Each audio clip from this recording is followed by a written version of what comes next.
Hi, today we're going to be using one of my favorite tools for pull, which is this rubber bandit, and we're going to be working on deadlifts. Deadlifts just mean one arm up pulling, other arm down pushing. Today I'm going to be focusing on a cup grip deadlift. Alright, so step one is going to be to secure our band on the pole. I climbed, but if you have a chair or stool, you can definitely use that. How high you want to go is going to depend on how much support you want. The higher you go, the more resistance you're going to get. The lower you go, the less resistance. And you want to make sure you tie a nice strong knot here so that when you pull it, as we'll test in a second, the band does not slide down at all.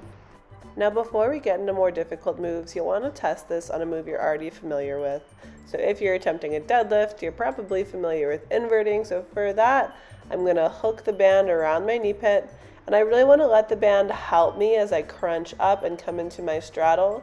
I don't want to use my strength so much here. Instead, I'm really trying to feel what that resistance feels like so it's not scary when I do it for a move that might be a little bit harder for me.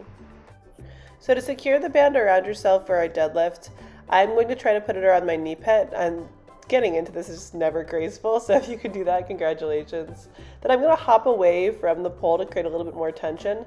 And step one is just going to be to try to float off the ground, maybe crunch that bottom leg up. But I'm just trying to see if I can hold that pull and that push with the arms and use my core to hold myself out as well. So to actually deadlift, we're going to get into the band the same way. So as gracefully as you can, wrap the band around your knee pit. Pull with the top arm, push with the bottom hand is in trigger grip, so index finger pointed towards the ground. Really try to use that core to help lift yourself up. You want to crunch knees towards chest, hit that nice straddle, feeling the pull with the top arm, push with the bottom.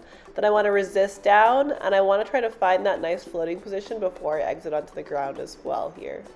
Now here it is one more time from a different angle, and selfishly just so I can work both sides.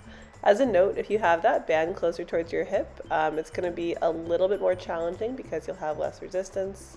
And on the way down, just make sure that you're working that negative, so really resisting gravity to help build that strength.